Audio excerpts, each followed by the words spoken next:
Hi there, Natasha. It's absolutely lovely to have you join us on Woman's Journey today, and I'm really glad that you're here.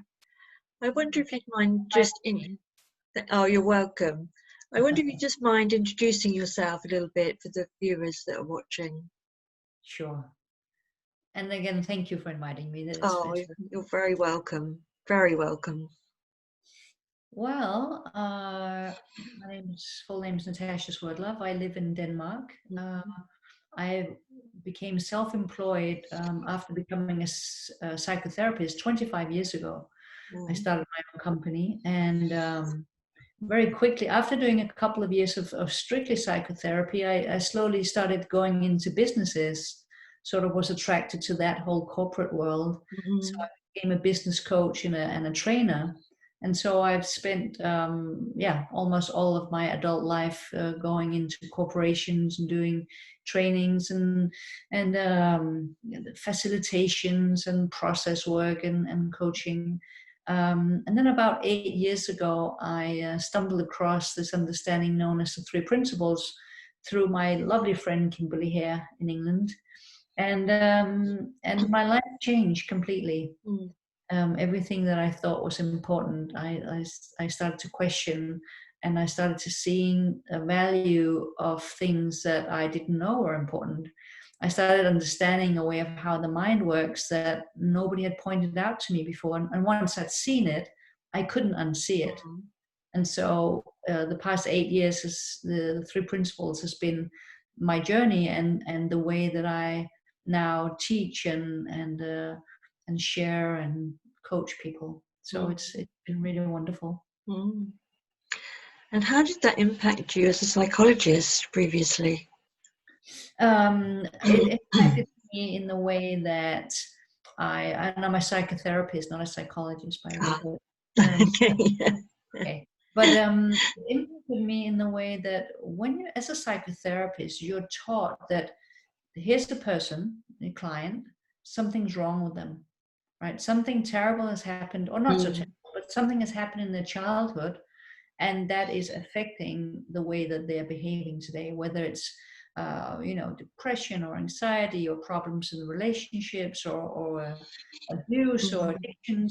Something is wrong, and you need to go back in time, find out what was wrong, put resources into that place in time, and then the person will magically transform in the present moment. Mhm. Made Yeah. complete sense to me. Yeah. Yeah, You know, me too. Yeah. So, so of course, the transformation when we start looking towards how the mind really works is that first of all, there is no past. It doesn't exist. The only thing that exists is this present moment. Mhm. How do we know that? Well, if we check in our own experience, have you ever been back in the past? And you kind of, people sometimes say, when I ask the question, they go, yeah. I said, really? Mm. They kind of think about it for a little bit and then they go, well, I know I have my memories. Sure. Mm. But when are you having that memory? The answer is always now. Mm.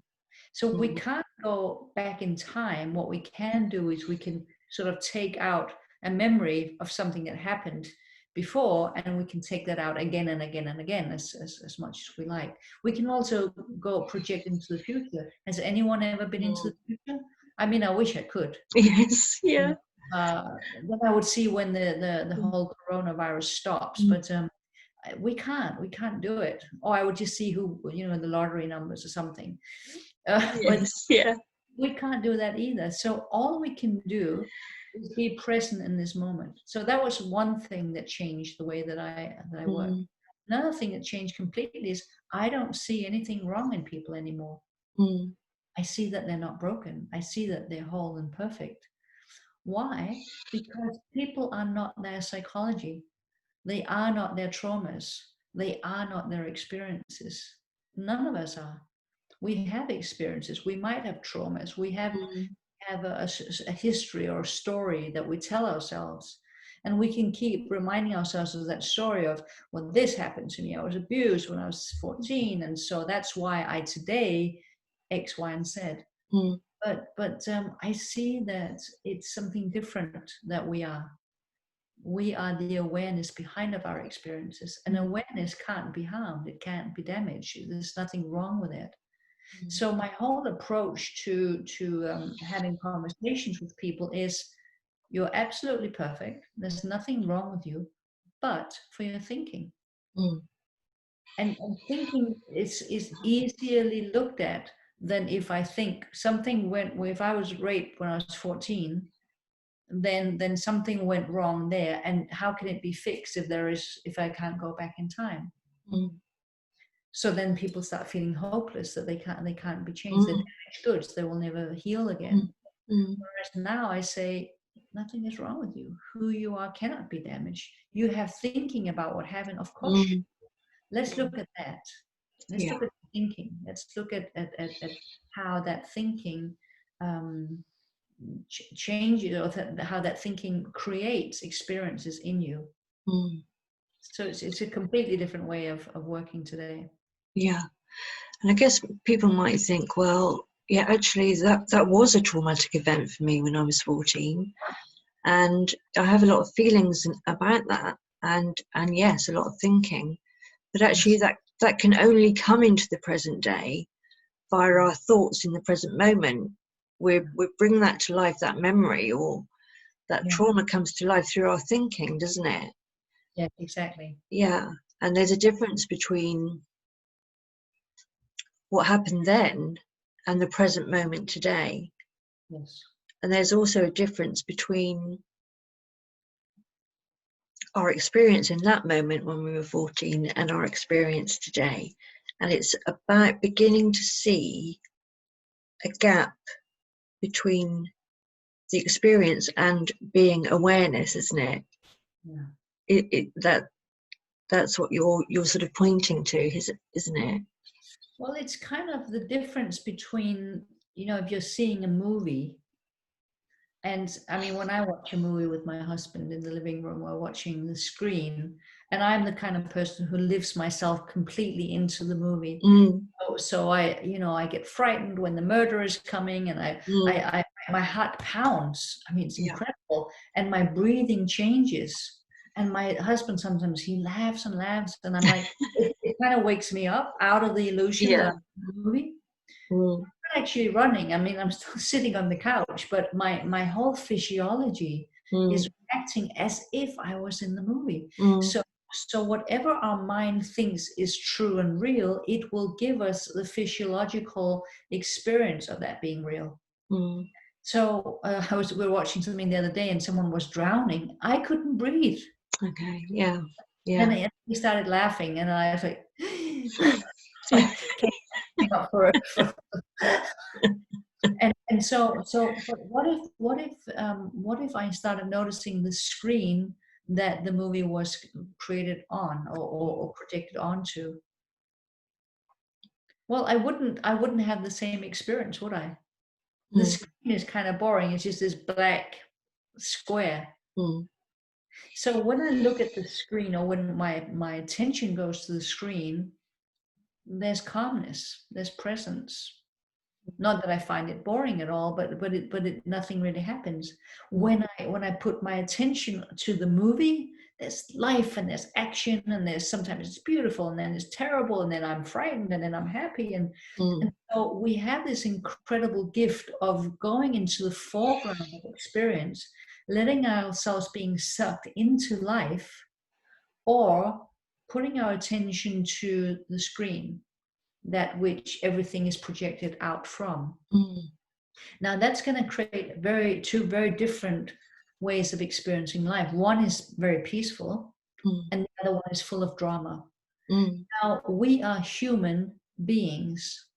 The human part is the drama part. It's the dance of life. It's like, well, I love that I can, sometimes I get upset, with the American elections yesterday. I was just sitting there shouting at Trump, and then for only about 5 minutes, but then that was over. But I love that. I love that I'm going to have a meal tonight with some good friends. I'm looking forward to that. I'm looking forward to speaking to you, Rachel. So that I love that life brings us all these different experiences. And I'm also a being. And the being part is that which experiences everything. So it's the awareness behind the experience. So in the foreground, I have experience, which is fun and sometimes terrifying. The background is always this peaceful place. It's like if I'm in the ocean, if I'm on top of the ocean and it's windy, there's going to be a lot of turbulence. If I go down a couple of feet, complete calm. So what I'm sharing with people, all of my work, what it's about is to share with people who they are in essence, that they are not their experiences, they are not their traumas, they are not their story, they are broken. It's very powerful. It's very hopeful. It's really such a beautiful job to kind of wake up people to the reality of who they are. And that's beautiful, isn't it, for people, certainly people like me in the past who really, really did believe I was broken. And there was a lot of damage, and, what you were saying about I can't go back and change it, so therefore I can never fix it. And to be able to find an understanding that actually we are not our experience. We are not our self-created identity or our the story that is projected onto that screen. And I wonder if you could say a little bit more about describing the screen for people. Well, it's really looking at the nature of who we are and the nature of experience. What is the nature of experience? Well, there's nothing and suddenly something arises in us. So like I'm just going around and everything is fine, and suddenly I have a thought, oh, there might be something wrong with me, or how will I deal with that, or what's going to happen if the coronavirus continues and I'm in quarantine and I can't hug people and I can't do this, that, and the other, travel. So what is the nature of experience? The nature is it changes. Right? All of experience change. It's not there, then it comes into being in this moment. It lasts for a while. It might be a second, or you might think about something for an hour or more. So you can, so it comes into existence, and then at some point it leaves. It might leave because then you see something funny on the television, or you're watching a football game, and that involves sucks you in. And so there might be a little while where you feel this peace inside. So the nature of experience is it has time. The nature of experience is it has a place. It's like you project yourself either back in time to when the hurt happened, or I should have said, or I should have done, or you project yourself into the future, what would happen if. So the nature of experience is time and space. What is the nature of our beingness, the awareness behind experience?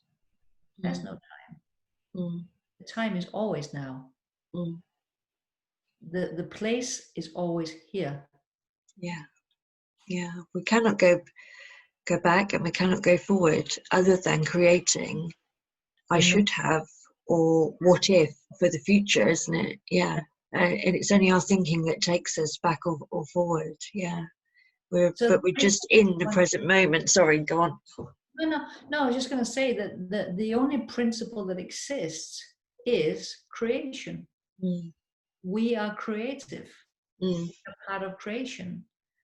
So we're constantly creating an experience inside of ourselves that can be it can be suffering, or it can be joyful. I can think about looking forward to something, or I can think about why didn't I do, or what will happen in the future. So we have this incredible power of thought that we can use to go anywhere we want in our minds. And that's really fun, and that's one of the wonderful things about being human. And if we think that is all we are, if I identify solely with the experience that keeps changing, my life is going to feel like it's always chaotic.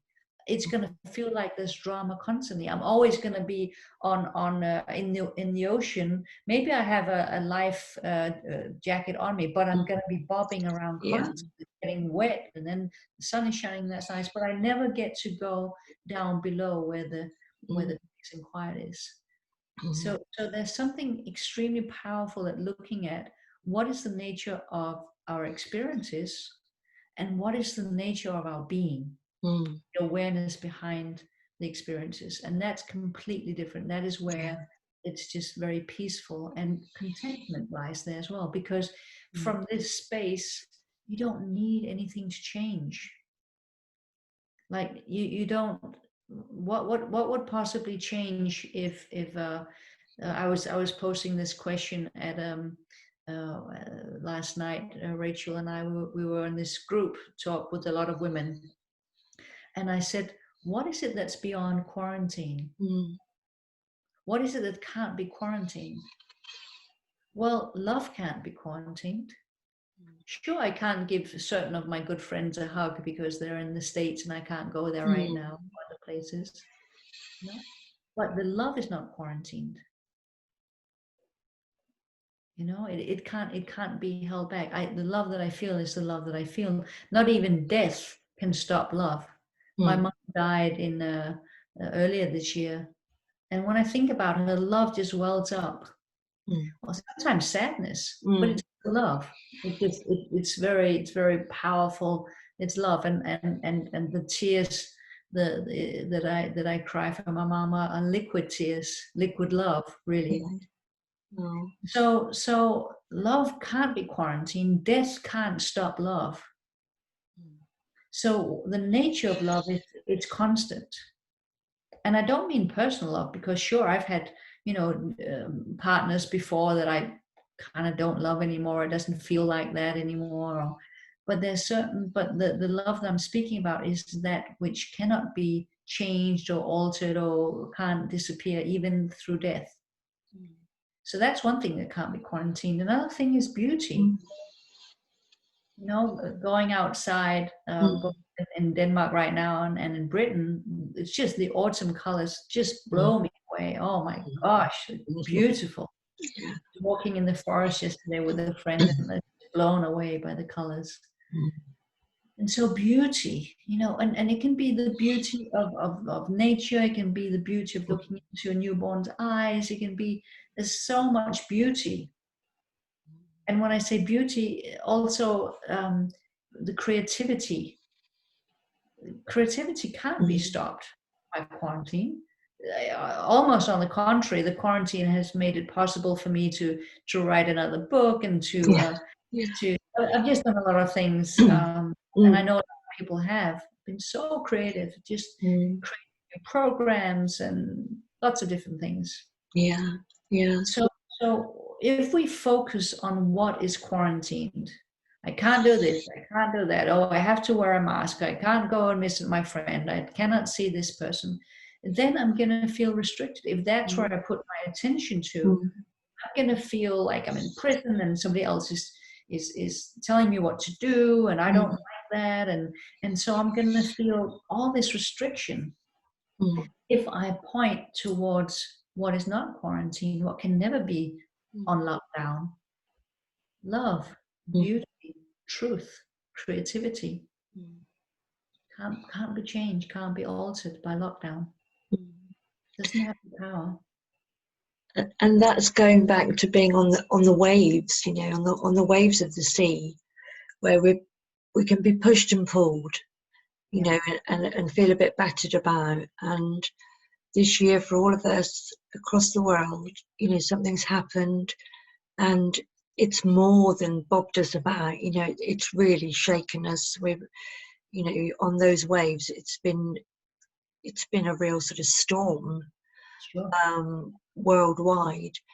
And as you say, when we're just up there, and that's what we're seeing, that we can't do this and we can't do that, and we're losing loved ones, we may be losing our jobs, our homes, we can't hug our family, and it all seems so bad up there on the surface. Mm. But actually, I love the way you describe coming down to the seabed, really. And that's our calm. That's our awareness. Yeah. That's where we have all our freedom, Yeah. all our love, Yeah. and it's becoming aware of, we both bob about up here, and then we also have always the capacity for that love and freedom within us, despite any restrictions or what's bobbing about up here, really. And I think for many people at the moment that it would be really helpful to know how they might access that, or people might think, well, how can that be when I'm in this storm on the waves? How can I possibly access that calm? Yeah, it's so I love the way you described it before, and it's really our true nature, this calm. And so in my book Coming Home, which I wrote with Deacon Bettinger, we're describing that process of how we come back home. And the way we describe it is like this. First of all, you have to wake up to that thought is creating your experience in the moment, to seeing that. Like yesterday when I was angry at Trump, I was noticing that I had to think in a certain way for me to get all wound up. And because I got wound up, because the feeling was so intense, I went, wait a minute, what are you doing? It was such a wake-up call for me. And just like, I know I used this example yesterday, but people wouldn't have heard it. But just like if you strain your ankle, you fall over and your ankle is hurting, and every time you walk on your foot, there's pain. That's not a mistake. It's not a mistake, there's pain. It is your body's intelligence telling you, don't walk on your foot until it's been healed. It needs to heal. Now, emotions are also our intelligence. It's our emotional intelligence telling us, when you continue to think that way, you're going to continue to feel that way. So as soon as I feel that kind of tension, I go, wait a minute, what am I doing? It's a feedback system to me. It's a wake-up call. What am I doing with my thinking? Oh, I'm thinking this, that, and the other. Oh, and then to realize that I don't have to do that anymore. I have free will. So just seeing it for me yesterday, I was just like, oh, I'm thinking this.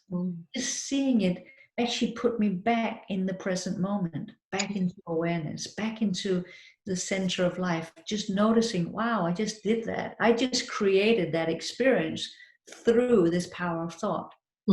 Incredible. Yes. And then when I'm back and present in life, when I'm absolutely just here right now, that's when this new thought can come up, this new idea can pop into my awareness. Well, like, I remember calling a friend yesterday and saying, did you just see that? And so we had a conversation about it, and that I saw as the intelligence, my emotional intelligence telling me, give this friend a call and let's talk about what just happened. And it helped both to kind of just see it in another perspective, and I felt much better. So waking up to thought, becoming present in this moment, being completely aware and present, and waiting for something new to occur to you. So I love that wisdom prompts us, doesn't it, through our feelings. How do we feel right now in the moment? And that's wisdom prompting us. If there's an uncomfortable feeling, it's sort of waking us up, as you say, to actually, what am I thinking right now? Because that's creating my feeling. And that's completely different, really, to you thinking, well, I'm thinking negative thoughts about Trump and what it might mean, and what the impact might be if this happens or it doesn't go my way, or what I think should happen. it's very different being prompted by wisdom and coming back to that awareness, as opposed to perhaps previously thinking, I'm going to deny that I'm angry about Trump and I'm going to think positively, you know. So a lot of training certainly that I've done in my past is, you know, about focusing on the positive only and only having positive thoughts. And what you've just described as the process of this understanding is quite different. It's not a denial. It's not a control of I must think positively, is it? It's so much deeper than that.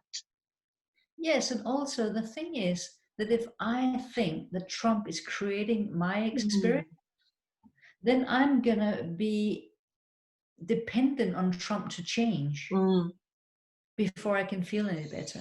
So I become a victim of other people. I'm feeling this way because my husband did X, Y, Z. I'm mm, feeling this way because the weather is rainy. I'm feeling this way because traffic, you know, whatever it is, or my boss is this, that, or the other. I become a victim of life mm, mm, when I think experience is created from the outside. mm, When I realize, oh my gosh, anything can happen, mm, and then I make a story around it in my head. mm, The way I make that story is going to determine how I feel. That is why some people listen to Trump and they go, wow, mm. what a great guy. Yes. So strong, he's so Mm, powerful, he's absolutely right, and da da da. Well, and other people go, oh my gosh, mm, how can he say that? You mm, know, so the that is alone showing us that we don't live in the reality of the world. We live in the reality of our thinking about the world. yeah. It's how our experiences are created. We see the outside world, we take it in, we create a story around it, and now I'm feeling my experience. Mm, I'm feeling whatever I've thought about it, or I'm feeling my judgment about it. mm, And then I go, yeah, Trump made me feel this way, or yeah. my boss made me feel this way. They didn't. Yeah. Your thinking about it did. Yes, So exactly. instead of being a victim, suddenly you are the master of your life. You're suddenly back in the, you know, you have the reins in your own life because you are the one, Mm, you are the creator. You are the creator. You're powerful beyond mm, anything you've ever thought. Beyond anything you've ever thought. Because thinking is limited. mm, Our beings is unlimited. Our creativity and our potential is unlimited.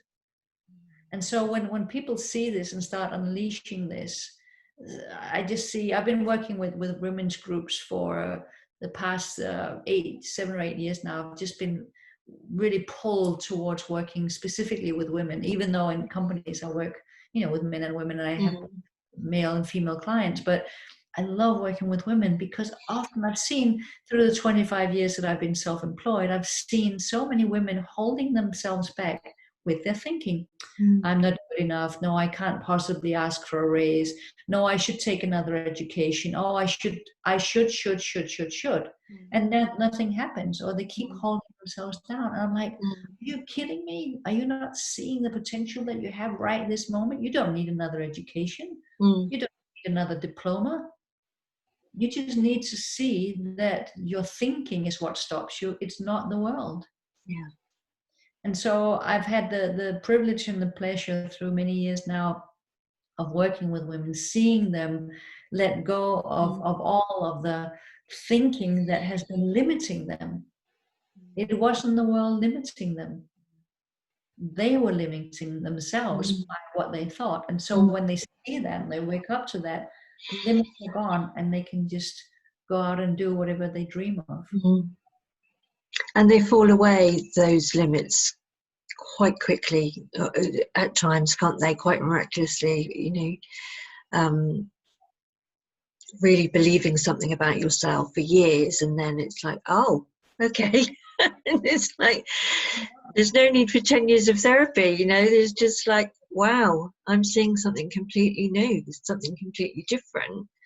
And I don't have to change those waves at the top of the sea, you know, I don't have to try and control them, change them, because I'm dependent on them to behave a certain way, or what's going on in the world, or what I think I'm capable of.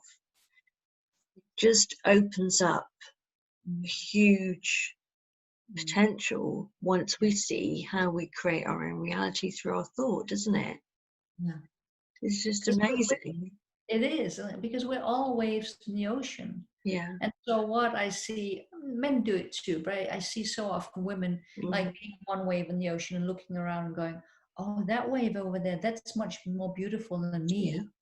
Oh, that wave has a nice curl. I want to have a nice curl.